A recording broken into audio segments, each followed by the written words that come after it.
Bon, moi, je vais vous le dire, je suis impressionné. Je ne pensais pas quand Christophe m'a invité que je me retrouverais là aujourd'hui devant vous, aussi nombreux, avec autant de beaux polos, hoodies bleus et blancs. Merci pour votre accueil. Alors il paraît que j'ai la mission de créer de l'énergie là pour votre deuxième matinée du Volcamp. Je vais m'y employer. Alors malheureusement, ce que je comprends en voyant vos visages, c'est que j'ai face à moi parmi les meilleurs experts, développeurs, architectes de la région centre, elle ne s'appelle pas centre, Rhône-Alpes-Auvergne. Bon, malheureusement, j'ai une très mauvaise nouvelle pour vous. Même si j'ai appris à coder il y a une trentaine d'années de ça, ça fait longtemps que je n'ai pas fait de code. Donc moi, je vais plutôt vous parler de grands enjeux et d'impact. Et je vais essayer de lancer un appel ce matin et de vous faire réagir, parce que ma conviction, c'est qu'il n'y a aucune fatalité. Peut-être que la meilleure preuve de ça, c'est que il y a une trentaine d'années, c'était mon premier boulot d'été, j'étais du côté des Alpes, et j'ai rencontré une fleur absolument délicieuse. Elle s'appelait Julie Fleur, c'était en tout cas comme ça que je l'appelais. Et ça a été l'un de mes premiers amours. Alors si je vous en parle aujourd'hui, c'est que quelques années après, je suis revenu la voir. Et sa particularité, c'était qu'elle était clermontoise. Et c'est comme ça que j'ai connu votre belle région, il y a une trentaine d'années de ça. Alors je ne sais pas si on va à nouveau retomber amoureux aujourd'hui, mais en tout cas, j'espère que je vais vous intéresser. Et que, au-delà de l'amour, on crée une bonne relation entre vous et moi. Alors attendez, parce qu'il y a un truc qui me tire les oreilles, et donc c'est pas très agréable, il faut que je m'organise, voilà, différemment. Allez, c'est parti.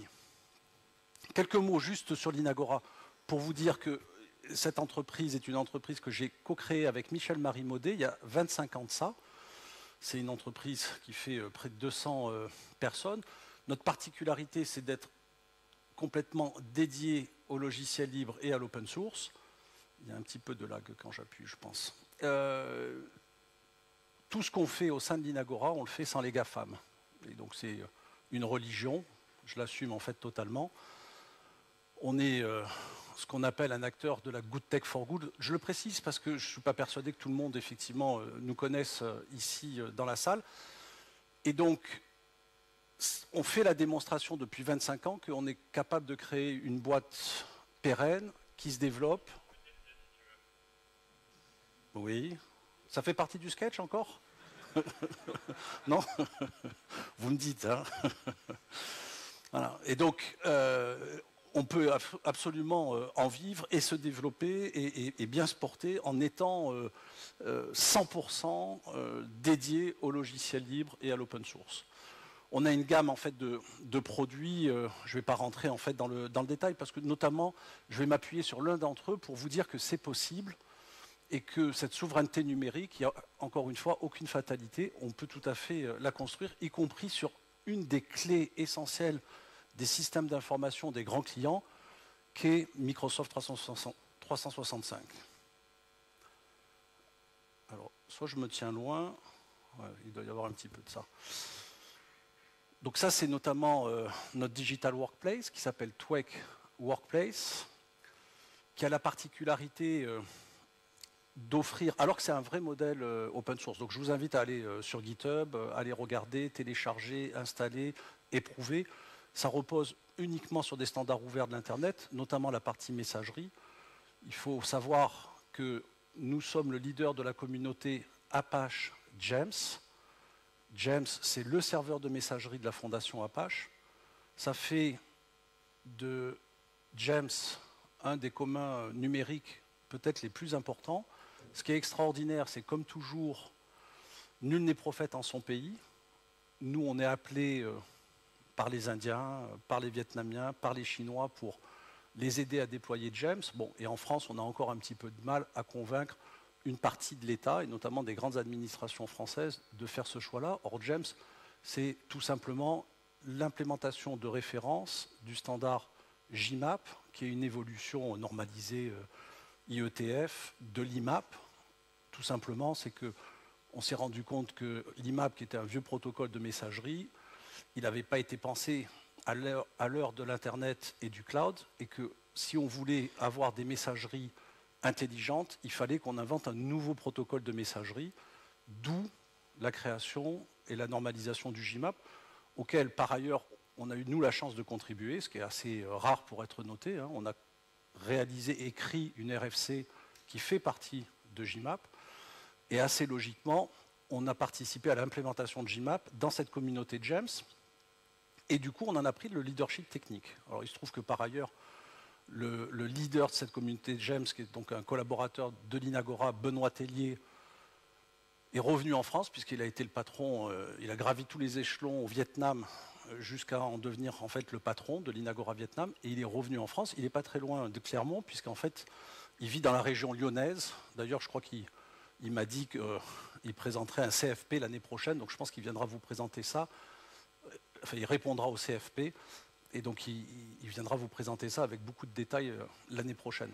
Ce qui veut dire qu'en France, on a une entreprise, en l'occurrence l'Inagora, qui est derrière l'un des communs numériques les plus essentiels des systèmes d'information des grandes organisations. Et donc ça montre que c'est possible, qu'en France, on peut être au cœur, naturellement, des communautés open source, mais y compris des communautés mondiales. Du coup, on participe à toutes les conférences Apache à travers le monde. Voilà. Je ne veux pas rentrer dans le détail, mais vous irez voir par vous-même. On est de la même façon, on a fait le choix de Matrix sur la partie TwecChat.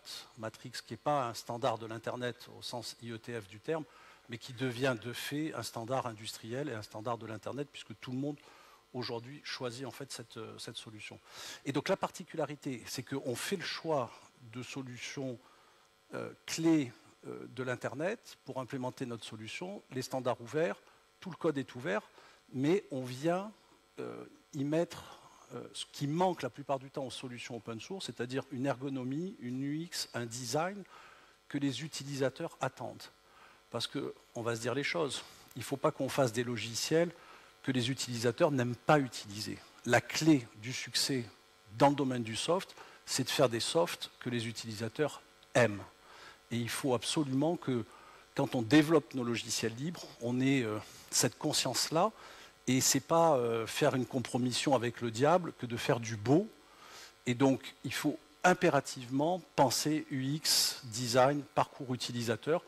Et donc, nous, on consacre énormément de moyens à cette idée-là, de telle manière à avoir en fait des softs qui plaisent. Vous allez avoir l'occasion de tester ça par vous-même. Bon, le grand sujet dont je suis venu vous parler ce matin, c'est le sujet de la souveraineté numérique. Ça fait des années qu'on parle de ce sujet de la souveraineté numérique, sans que, jusqu'à présent, on en ait les chiffres de son impact. Depuis le mois de juin dernier, nous avons enfin ces chiffres-là. Notre dépendance numérique aux logiciels américains nous coûte chaque année, à nous les Européens, plus de 260 milliards d'euros.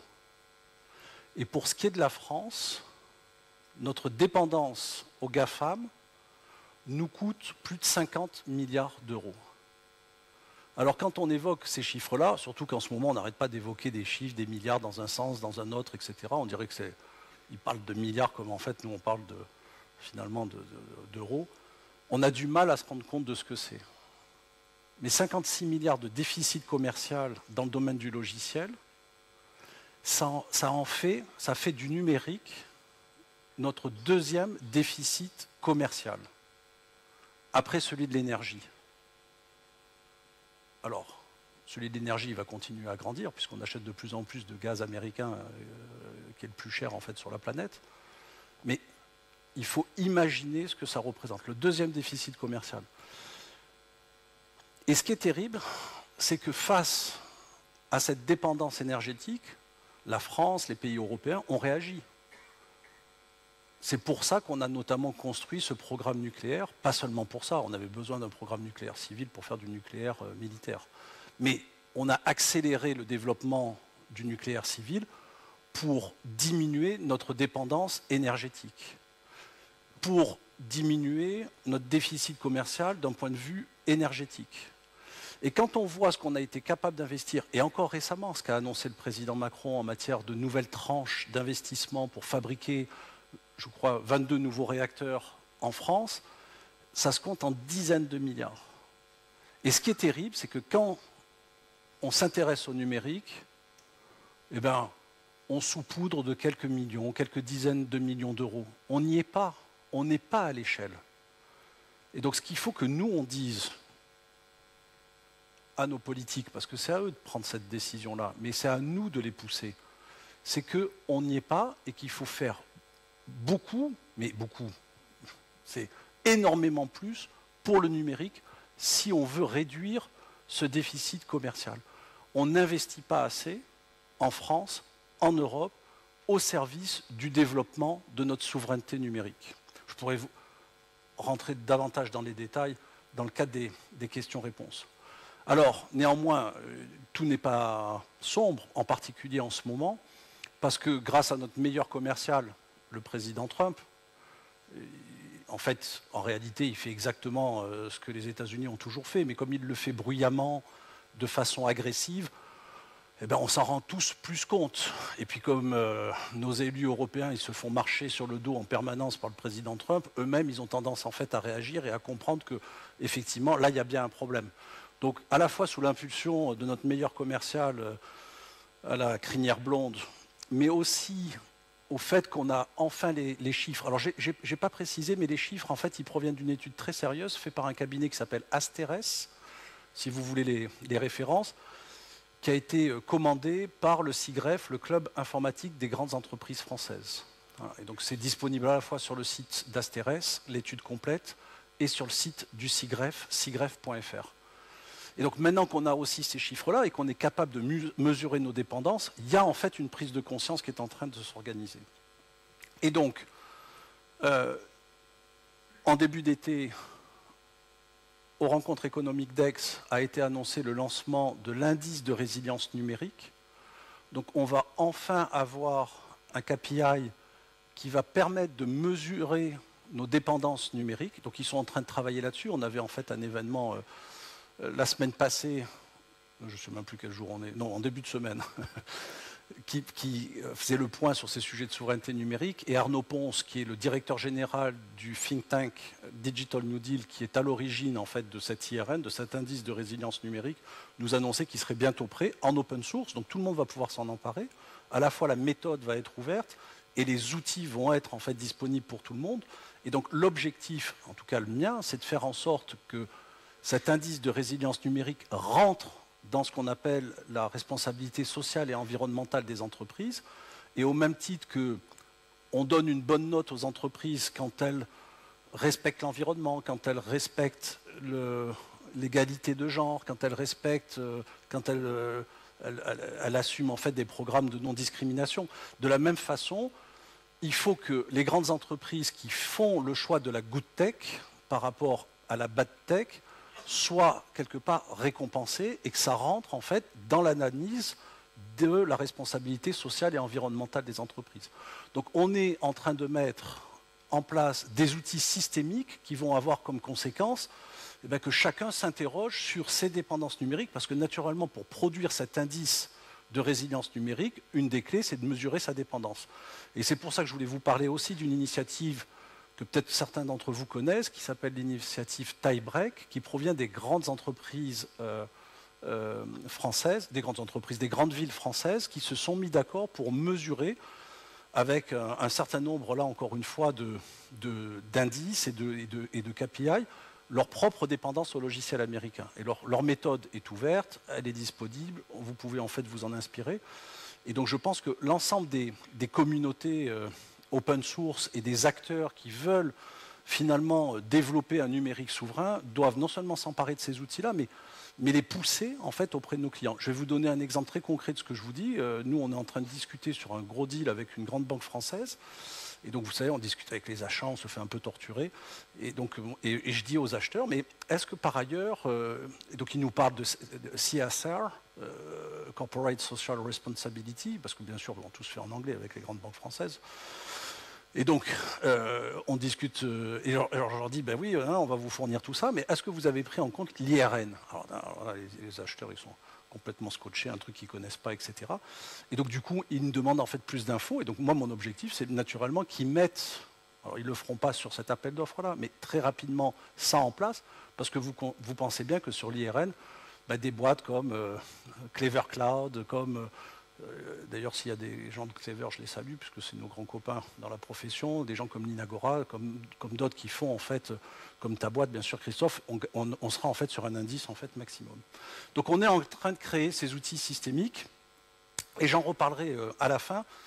Ce qui se passe aussi, c'est qu'on a aujourd'hui des grands soutiens. Vous voyez que l'homme à gauche là, de la ministre Clara Chapa, c'est un monsieur qui s'appelle Olivier Sichel, et je vous en parle à la fin de mon intervention, et ça fait partie aussi de ce qui est en train de changer aujourd'hui sur le marché et qui doit nous donner en fait un peu d'espoir. Bon, ça c'était pour vous dire que par ailleurs, on est en train de pénétrer les lieux de décision. Ma conviction profonde, c'est qu'il faut aussi aller discuter de ces sujets-là, non pas uniquement entre nous, mais y compris avec les directions générales des grandes organisations. Alors on a chacun un rôle à avoir. Moi, un de mes rôles, c'est de prendre mon bâton de pèlerin et d'aller voir les directions générales pour essayer de leur dire, mais attendez, sur le numérique, tout n'est pas égal par ailleurs. Ce n'est pas vrai que de choisir Amazon ou de choisir Google ou de choisir Cloud...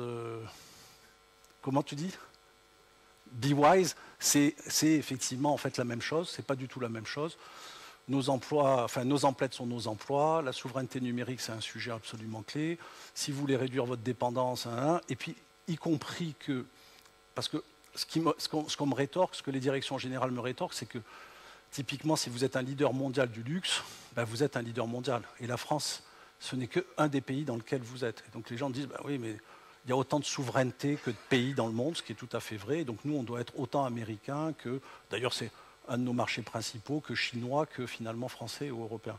Oui, mais la grande base installée de vos emplois, elle est quand même ici.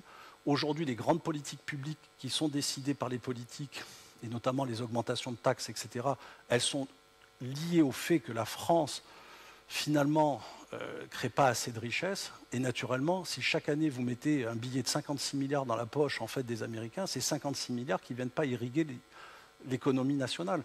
C'est évident en fait de le comprendre. Et donc vous vous retrouvez avec des unbalance, des déséquilibres qui sont en fait colossaux, qu'il faut bien financer différemment et qu'on finance, vous le savez bien, par l'emprunt et par l'augmentation en fait, des taxes. Mais bon, sauf que l'augmentation des taxes et des impôts, ça a bien sûr en fait, un certain nombre de limites. Et donc voilà, donc nous on a décidé de faire migrer notre cycle de conférences Open Source Pro au cercle de l'Union interalliée, qui est un des lieux à Paris de pouvoir où se retrouvent les directions générales, pas que, mais notamment. Et donc on a fait cette semaine cette conférence avec le sénateur Usna, que je vous invite à découvrir, qui était le président de la commission d'enquête sur les marchés publics. Je sais pas, vous avez regardé les travaux de cette commission Usna ou pas du tout, là, sur les marchés publics? Non, ça vous parle? Non? Googlez-le, allez jeter un œil. C'est notamment dans le cadre de cette commission que, quand ils ont interrogé le directeur des affaires publiques de Microsoft, ils ont posé une question toute simple. Ils ont dit, sous serment, vous qui êtes le directeur juridique de Microsoft, est-ce que vous pouvez prendre l'engagement que si les services américains vous demandent de la donnée d'un citoyen français, est-ce que vous pouvez garantir que vous ne partagerez pas cette donnée avec les services américains? Et le directeur juridique a dit, sous serment, je ne peux pas prendre cet engagement-là. Et donc c'est la démonstration parfaite que naturellement, le respect du RGPD par Microsoft, c'est en fait une vaste... Enfin bon, c'est enregistré je crois, donc il faut que je fasse un peu gaffe à ce que je vous raconte. Bon, la souveraineté, il ne faut pas que ça reste un sujet théorique. Et l'objet de notre conférence, c'était justement passer des mots à l'action. Ma conviction profonde, c'est qu'il faut faire. Le mot-clé, d'ailleurs, au sein de la société, c'est faire. On est, nous, moi je dis toujours, mes gars, ils viennent me voir, ils me disent « Alexandre, il nous faudrait un directeur, un DRH, Non, pas de directeur, des doueurs. Ça commence de la même façon, mais ça ne termine pas de la même façon. » Bon, je suis désolé pour tous ceux qui sont directeurs dans la salle, mais nous, on veut des gens qui fassent. C'est ça la clé, d'accord? Faire, délivrer, construire. Et donc, cette souveraineté numérique, il faut la mettre en œuvre concrètement. Et donc, je le disais en introduction, une des clés aujourd'hui qui empêche le développement de cette souveraineté dans les grandes entreprises, c'est bien sûr cette fonction collaborative, la fonction Microsoft 365, à travers laquelle Microsoft tient l'ensemble de ses clients. Voilà. Vous avez terminé ma phrase, merci à vous. Bon, comme je suis un peu pris par le temps, j'avance un peu plus rapidement sur ces sujets-là. Juste pour vous dire qu'aujourd'hui, on est capable de déployer, donc typiquement TWEC, et j'ai pris bien sûr l'exemple de TWEC que je connais bien, mais à grande échelle, en répondant en fait aux grands enjeux qui sont ceux en fait des grandes organisations, et donc y compris de fonctionner en mode hybride, et donc on est capable de garantir aux grands clients de rester dans leur environnement Outlook pour l'utilisateur final, et de leur permettre de ne pas être perdus en matière de conduite du changement. Et on a démontré aujourd'hui qu'on était capable de passer à l'échelle. Alors je vous le disais aussi, nul n'est prophète en son pays, il a fallu faire quelques milliers de kilomètres pour aller convaincre un gouvernement dans son entièreté de nous faire confiance et de passer à TWEC, et on l'a fait avec le gouvernement mauricien. Bon, vous allez me dire, on aurait pu choisir un endroit un peu moins funky et un peu moins sympa que l'île Maurice, c'est vrai. C'est pas désagréable d'aller rencontrer nos clients là-bas, mais ce qu'il faut garder en fait en tête, c'est effectivement que, je suis en train de perdre mon oreillette, c'est que on a aujourd'hui des références à plusieurs dizaines de milliers d'utilisateurs. Et pour autant, le gouvernement de l'île Maurice, ça je vous l'assure, ils n'ont pas arrêté de mettre des PV à ceux qui font des dépassements de vitesse avec leur voiture. Ils continuent à éduquer les petits Mauriciens dans les écoles. Ils continuent à prélever des impôts. Bref, l'île Maurice, elle ne s'est pas effondrée depuis qu'elle a migré entièrement de Microsoft à TWEC. Deuxième exemple, on équipe aujourd'hui plus de 20% de la profession des avocats. Alors on ne le fait pas en direct, on le fait via le Conseil national du barreau. Le CNB a monté une plateforme qu'ils appellent avocat.fr, et en marque blanche, derrière, il y a du TWEC Mail, du TWEC Drive. Et donc 20% des avocats. Alors quand vous connaissez les avocats, bon, c'est pareil, il faut que je fasse gaffe à ce que je raconte si ça se retrouve en ligne. Mais les avocats, ce n'est pas une profession, certains le sont. Maître Eolas, salutations si vous écoutez cette vidéo. Donc certains le sont, ils sont très... forts en numérique, mais la plupart quand même, ce n'est pas des professions où ils sont très fans en fait de numérique.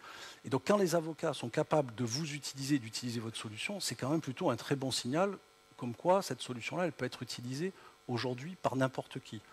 Bon, et puis par ailleurs, un avocat, chaque avocat est son propre chef d'entreprise, c'est des petites PME, et ils le payent le service. Et donc là, c'est pareil, c'est que s'ils le payent, c'est qu'ils estiment qu'en fait, ça apporte une vraie valeur ajoutée. Bref, c'est possible.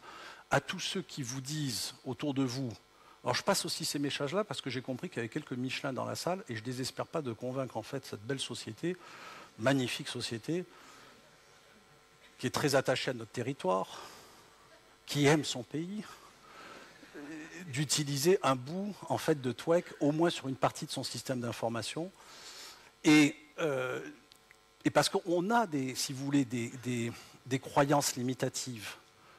Des plafonds de verre. Et donc régulièrement dans les organisations, quand nous on vient rencontrer les directions des systèmes d'information, on dit mais oui, mais non, mais nous on est une grande boîte, mais non, ça passera jamais à l'échelle, on a des vrais utilisateurs. Oui, tout ça c'est vrai, mais regardez, d'autres l'ont fait. Donc il est grand temps qu'en France, on ait un mouvement important de réalisation concrète et qu'on vire Microsoft du cœur des systèmes d'information de nos clients. Le vrai enjeu, vous le savez bien, c'est de savoir à quelle sauce on va être mangé. Et dans le fond, est-ce que demain, alors qu'il va y avoir de l'IA à peu près partout et de plus en plus, notamment, vous le savez, moi ma conviction, c'est que on aura tous en fait, on sera tous équipés de notre propre personnel LLM. Alors naturellement, on peut imaginer que tout ce qu'on puisse dire et les échanges en fait qu'on puisse avoir demain viennent alimenter notre propre LLM, mais avec les lunettes connectées, en réalité, on va, en plus de la voix, rajouter de la vidéo. Et comme moi, j'aurai en fait des lunettes connectées, mais que vous aurez en fait des lunettes connectées, en réalité, on va pouvoir avoir une perspective, un enregistrement de l'ensemble de ce qui se passe en permanence, suivant tous les angles. Et donc quand vous prenez en fait en compte cette perspective-là, vous comprenez aussi pourquoi il y a cette course à l'armement absolument colossale en matière de data center, en matière de besoins électriques, parce que naturellement les besoins vont complètement exploser. Il ne faut pas avoir une analyse, je dirais, à plat de ce que sont les usages aujourd'hui de l'IA, qui sont dès à présent absolument massifs, mais c'est surtout que vous allez avoir plusieurs milliards en fait, de personnes sur cette planète qui demain, en permanence, vont enregistrer tout ce qui se passe en lien avec eux. Et donc ça va offrir des perspectives juste géniales. Vous pourrez par exemple, si j'avais été connecté là avec des lunettes connectées, vous pouvez revivre autant de fois que vous voulez dans le futur des moments amusants ou embarrassants comme celui que je viens de vivre. Mais vous pourriez, et c'est là où ma petite Julie Fleur revient, vous pourriez revivre en fait tout simplement votre premier baiser de jeunesse avec votre amoureuse ou votre amoureux de jeunesse. Vous pourriez en fait revivre le moment où la première fois votre grand-mère en fait vous a pris dans ses bras. Alors bien sûr pas avec vos propres lunettes connectées, mais des lunettes connectées en fait de la maman ou en fait de la grand-mère. Et donc on va développer une masse colossale en fait de data. Ça va ouvrir en fait des nouvelles perspectives absolument colossales. Et ça, c'est ce que moi j'appelle les personnels LLM. Mais vous allez avoir la même chose au niveau des entreprises. Tout ça, ça nécessite un outillage. Et donc c'est pour ça que nous, on investit massivement dans le RAG. Et vous avez peut-être vu qu'on a réalisé au mois de juillet, et je vous invite d'ailleurs à aller regarder ça de près, c'est assez intéressant, une solution qui s'appelle OpenRAG. Vous y allez en fait directement sur GitHub ou sinon via open-rag.ai. Et donc ce chantier, cet enjeu de l'IA, pour l'avenir de nos sociétés, il est assez simple, c'est de savoir si effectivement demain toute l'IA est fournie par 2-3 acteurs commerciaux américains ou chinois, ou est-ce qu'on a quelque chose à raconter dans ce domaine-là, et est-ce qu'on est capable, là, encore une fois, de construire notre propre alternative numérique, notre propre voie numérique. Et donc nous, ça faisait 25 ans qu'on faisait du logiciel libre, ou 22 ans en 2022, et donc on a dit, notre mission, c'est aussi de s'y mettre, de plonger en fait à bras-le-corps sur ce sujet-là. Et donc on a initié un certain nombre de travaux. D'abord, en participant à la définition, alors on a travaillé avec le groupe d'experts, et un des 10 experts de l'Open Source Initiative était Michel Marie, là, que j'ai appelé à l'instant, pour définir ce qu'est une IA open source. On a validé la définition de l'OSI, en réalité un peu malgré nous, c'est-à-dire que nous, on faisait partie dans ce groupe de travail de ceux qui voulaient qu'on aille plus loin dans la définition de ce qu'on appelle une IA open source. Donc nous, notre définition, elle est assez simple, elle tient en 3 critères. 0 restriction sur l'usage de l'IA. Or, la plupart du temps, les IA open weight ou faussement open source limitent les usages, notamment en interdisant l'usage commercial de leur IA. Une transparence totale sur la méthodologie d'entraînement et sur les outils nécessaires pour réaliser cet entraînement. Et donc pas simplement fournir les poids de la recette. Et puis, naturellement, une disponibilité de l'ensemble des données d'entraînement pour pouvoir en fait entraîner à nouveau le modèle ou le fine-tuner. Et donc quand on prend ces critères-là, il n'y a pas beaucoup d'acteurs aujourd'hui qui sont disponibles sur le marché. Donc vous avez les liens. Donc tout ça, on le fait avec une communauté, Open LLM France, que je vous invite à rejoindre, qui est une communauté bien sûr ouverte. Il y a 1300 chercheurs et ingénieurs de recherche qui travaillent ensemble pour fabriquer une IA réellement open source. Alors comme toutes les IA open weight se disent en fait IA open source, nous on est obligé à chaque fois de préciser ce qu'on appelle une IA réellement open source. On manque là de clarté dans la définition. Je vous aurais mis un petit tableau pour comparer en fait les différents modèles entre les modèles dits commerciaux fermés propriétaires, les modèles open weight et les modèles réellement libres. Il faudrait rajouter maintenant les Suisses d'Aspertus. Vous avez vu que les Suisses, à travers l'EPFL, ont aussi développé un modèle. Le nôtre, vous le connaissez, je vais vous en parler quand même 2 secondes. C'est comme ça que Christophe en fait, m'avait approché en me disant « Il faut absolument que tu viennes nous parler de Lucie ». Je ne vais pas m'échapper en fait, à sa demande et je vais vous en parler dans 2 secondes. l'enjeu, naturellement, c'est que derrière ces modèles LLM, comme les modèles LLM, c'est des maths et du langage, en fonction du dataset que vous utilisez pour entraîner votre modèle, vous lui donnez une coloration, une capacité en fait particulière de raisonner et une capacité particulière en fait d'interagir avec vous. Et donc naturellement, le fait que la plupart des datasets des grands modèles de LLM soient entraînés principalement en langue anglaise, ça impose naturellement un certain nombre de biais. Alors qu'ils corrigent, mais il n'y a encore pas si longtemps, il y a un des modèles d'IA commercial les plus connus, quand vous lui demandiez en fait vous dessiner une maison alsacienne, il vous faisait une maison californienne et il mettait une cigogne en fait dessus. Parce que dans sa compréhension de ce qu'est une maison alsacienne, ben, la maison c'est forcément une maison californienne, mais comme vous lui demandiez une maison alsacienne, il venait en fait la symboliser avec la cigogne. Donc, et naturellement, nous on sait tous que c'est pas ça en fait une maison en fait alsacienne. Je pourrais vous donner un grand nombre d'autres exemples, mais j'aime bien en fait celui, par exemple, sur les îles Paracel. Les îles Paracel, vous savez, c'est ces îles qui sont disputées entre le Vietnam, la Chine, bon, et puis éventuellement d'autres pays. Alors, quand vous demandez à des modèles chinois, bien évidemment, il n'y a pas de débat, les îles Paracel, elles sont chinoises. D'accord ? Il n'y a même pas d'ouverture de la question, de débat, etc. Quand vous demandez aux IA commerciales américaines, elles vous disent qu'il y a une dispute, mais que dans le fond, les îles Paracel, elles appartiennent à la Chine, parce que de toute façon, c'est eux qui ont. Enfin, il n'y a pas de détails, mais ils résument en fait la situation comme ça. Quand vous demandez en fait à Lucie, elle vous explique qu'effectivement, les îles Paracel, il y a un débat, qui a aujourd'hui en fait de l'influence de part et d'autre. Elle vous redonne le contexte en vous expliquant qu'à un moment donné, ces îles à l'origine, elles sont en fait vietnamiennes, que c'est les Chinois qui essaient de s'en emparer aujourd'hui. Vous voyez, vous avez beaucoup plus de détails, beaucoup plus de contexte. Et ça, naturellement, quand vous êtes vietnamien, ça compte. Parce que ce que vous ne voulez pas, c'est utiliser des IA pour éduquer votre population qui viennent vous expliquer qu'un bout de votre territoire ne vous appartient pas et qu'il appartiendrait en fait au pays voisin avec lequel vous êtes en guerre depuis 1000 ans. Bon, voilà. Donc ça pose bien sûr des questions énormes sur ce que seront nos sociétés demain, après-demain, sachant que, vous le savez aussi, la majorité aujourd'hui des enfants de moins de 18 ans s'informent d'abord à travers les IA plutôt qu'à travers Internet. Moi, j'ai une fille de 21 ans, elle est sur des solutions d'IA propriétaires en permanence, et c'est son quotidien. Elle vient chercher.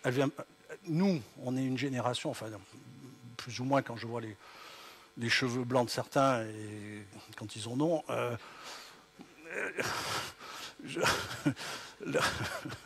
C'est pour vous réveiller, je vous taquine un petit peu. Je suis taquin ce matin. Et donc, c'est des équipes, elles m'ont échauffé, alors bon. Et donc, résultat des cours, nous, on a été élevés en fait à Google. Hein, quand on a une question à poser, on ouvre Google, on lui pose en fait une question. Demain, il n'y a plus personne en fait qui va faire ça. Donc, et naturellement, ça pose tout un tas de problèmes que vous connaissez bien, puisque l'IA vous apporte en fait une réponse à une question, il ne vous apporte pas une diversité de réponses. Donc, le fait d'avoir des modèles d'IA réellement libres sur des datasets qui soient en fait des datasets larges en termes de représentation de langue, d'idées, et puis bien évidemment une qualité des datasets, ça fait en fait beaucoup de différence. Alors, néanmoins, parce que vous avez tous entendu parler de cette polémique Lucie en début d'année 2025, il y a eu en fait beaucoup d'incompréhension concernant Lucie. Lucie, donc c'est cette initiative d'IA réellement open source. La vocation de Lucie, c'est pas d'être une IA commerciale et encore moins d'être une IA commerciale grand public. C'est d'abord un travail scientifique, technique, académique pour démontrer qu'on était capable de faire un grand modèle de LLM. Donc on a sorti un modèle à 7 milliards de paramètres et de démontrer donc qu'on était capable de le faire en respectant l'ensemble des critères que je vous ai en fait donnés avant. Et on a montré que c'était en fait tout à fait possible. Le grand problème qu'on a, comme tous ceux qui fabriquent de l'IA réellement open source, c'est qu'on n'a pas les datasets de fine-tuning qui nous permettent, dans le fond, de donner à nos IA, par exemple, des capacités de type cognitive et donc de faire passer ces IA pour justement des IA qui ont une sorte de forme humaine et une capacité de dialogue avec les êtres humains. On a des IA en réalité brutes qu'on a besoin de continuer à entraîner, mais sur des datasets qu'on n'a pas. Et ça a été la grande force d'ailleurs d'OpenAI, ça a été de miser massivement sur ces datasets de post-training. Alors eux, ils l'ont fait en payant des milliers de Kenyans, vous le savez, hein, en validant est-ce qu'un œuf de vache, c'est quelque chose de possible? Non, une vache, elle ne fait pas d'œufs, et voilà. Et donc, vous voyez, il faut à un moment donné entraîner votre modèle de façon spécifique pour lui faire apprendre des éléments qui sont pour nous absolument évidents, mais d'un point de vue de l'IA, qui ne sont pas nécessairement en fait évidents. Et donc ces datasets, ils n'existent pas en open source.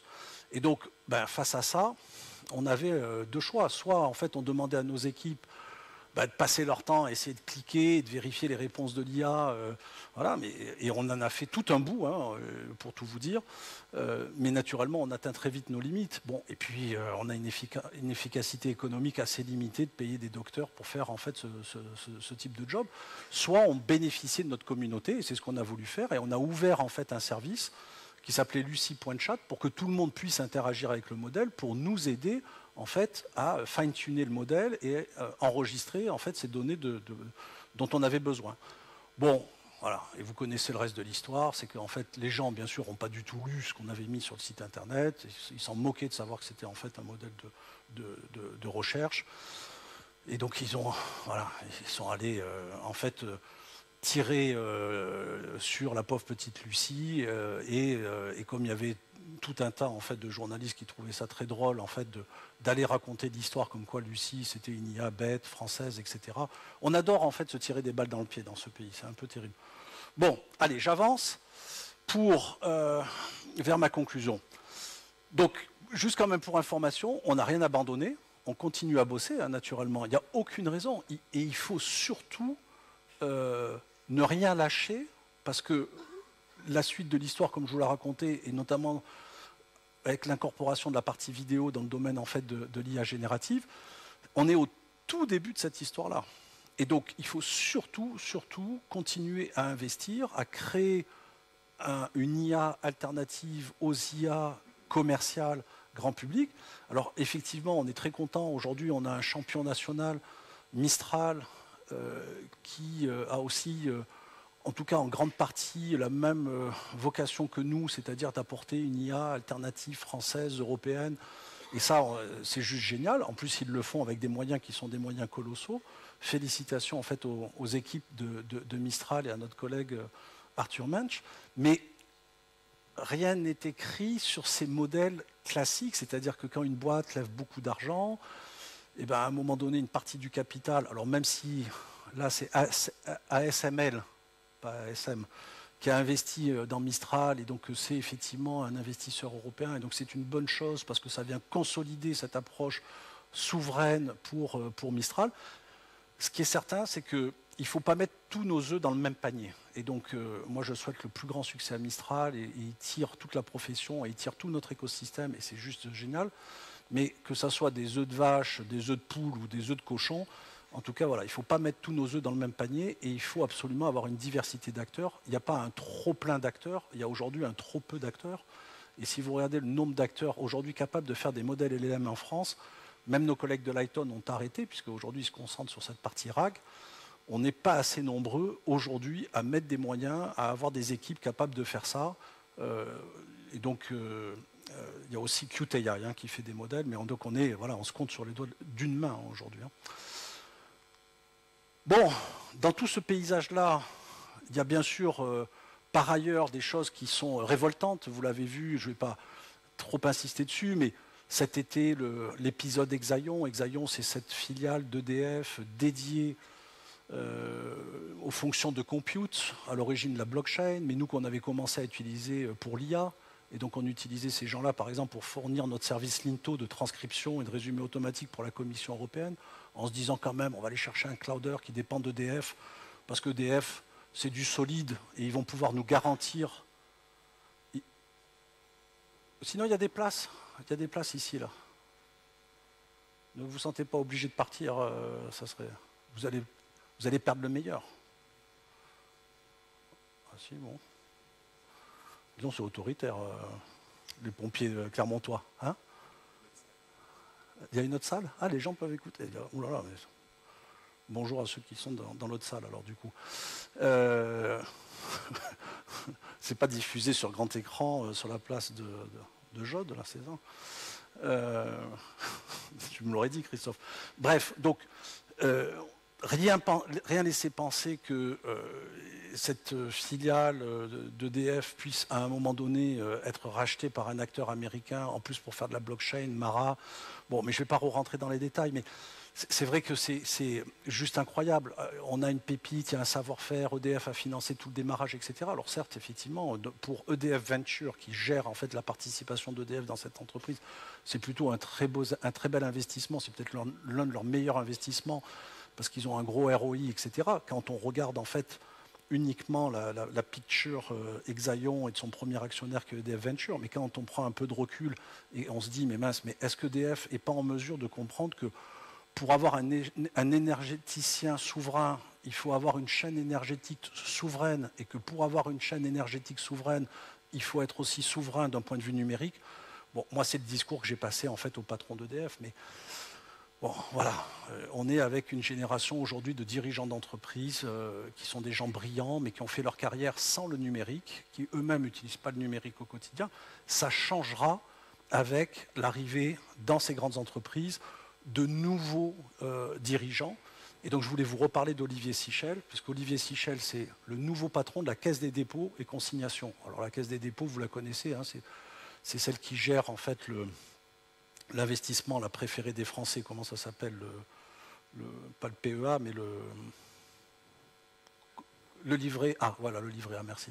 Le livret A, mais au-delà de ça, c'est qu'en réalité, la Caisse, c'est le grand argentier de l'État, c'est le propriétaire à 50% de la BPI, c'est l'actionnaire de la Poste, donc, et de toute la partie la Poste derrière, c'est CNP, c'est Docapost, c'est l'ensemble des filiales en fait, du groupe Caisse des dépôts et consignations, c'est l'habitat, c'est le financement des HLM.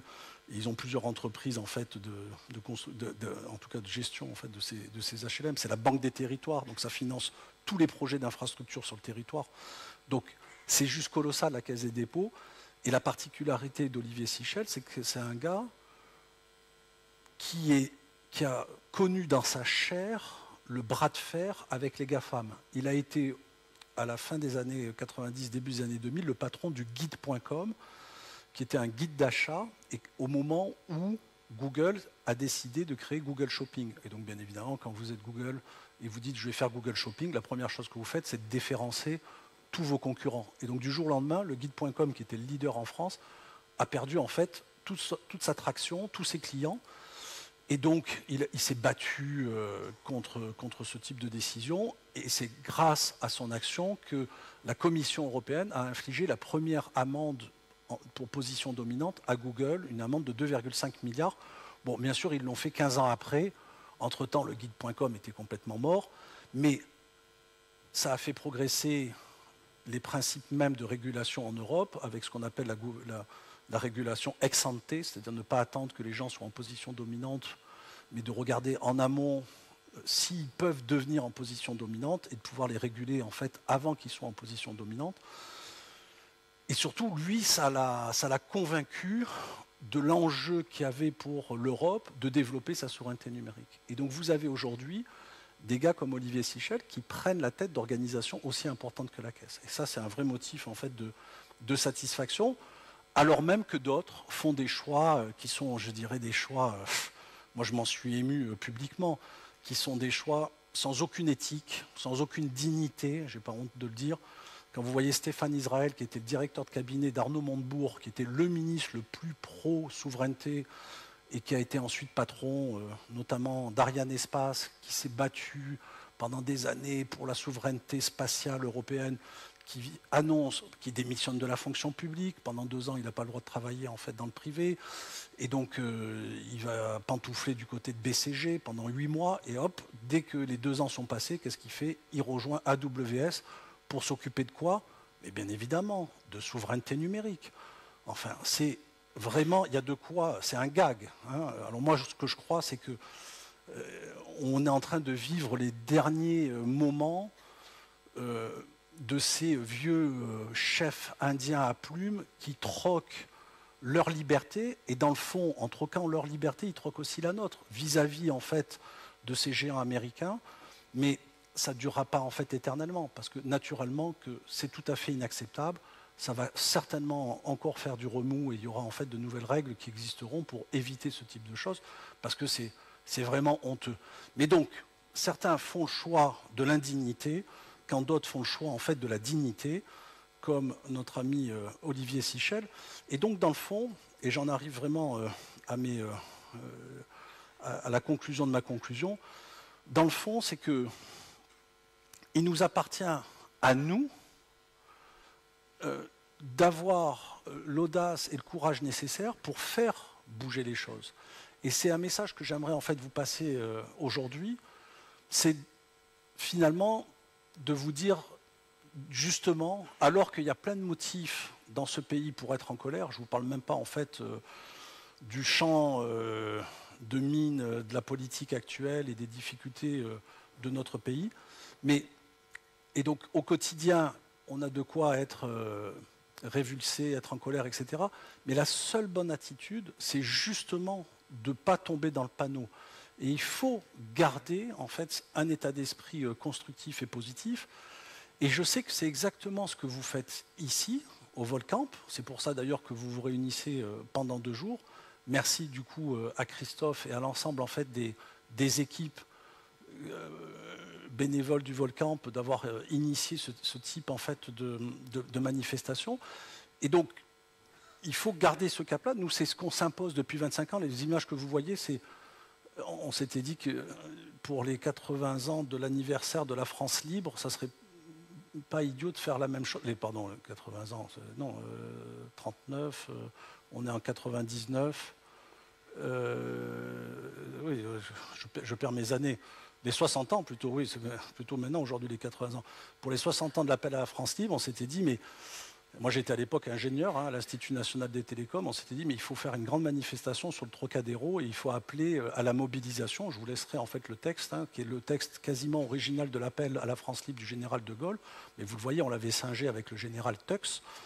Et on était allé coller dans Paris toutes ces affiches en appelant à la mobilisation et en faisant une grande manifestation au Trocadéro. Et donc on avait sorti la sono, le pastis. Bon, vous entendez que j'ai un petit accent du Midi. Et donc, je l'avais encore de façon plus importante à l'époque. Et on avait sorti nos bérets bleus. Et donc c'était les Blue Berets, les bérets bleus qui s'organisaient pour faire cet appel à la France libre. Et donc, en grande partie, ça a donné naissance ensuite au projet d'Inagora. Et ça fait 25 ans qu'on se mobilise. Voilà, en passant outre tous ces irritants et tous ces éléments de friction, parce qu'on a besoin d'avoir des cœurs vaillants et des cœurs purs pour mener en fait ces combats-là. Et c'est mon dernier message à vous. Vous avez le pouvoir. Nous avons le pouvoir. Alors, vous voyez, je date un peu, parce que moi, mes références musicales, c'est Snaps, I've got the power. Et donc, ma conviction profonde, c'est que dans chacune de nos situations, dans chacun de nos rôles, on a le choix. Ça ne dépend que de nous. Je suis développeur, je peux très bien faire le choix d'aller travailler chez un Clever Cloud plutôt que d'aller travailler chez Amazon ou je ne sais quel éditeur de logiciels plus ou moins propriétaire américain. J'ai le droit d'utiliser mon temps, mon intelligence au service de la good tech, au service d'une cause à impact positif. Je suis utilisateur d'informatique, chez Michelin par exemple, je peux faire tout à fait le choix de travailler avec des acteurs français et de construire en fait une relation avec eux, ce d'autant plus quand ils existent depuis 10, 20 ans, 30 ans et qui seront encore là dans 10, 20 ou 30 ans. Nos emplettes sont nos emplois. Il faut qu'on arrête bêtement, collectivement, d'acheter de l'américain. On a le choix de faire différemment.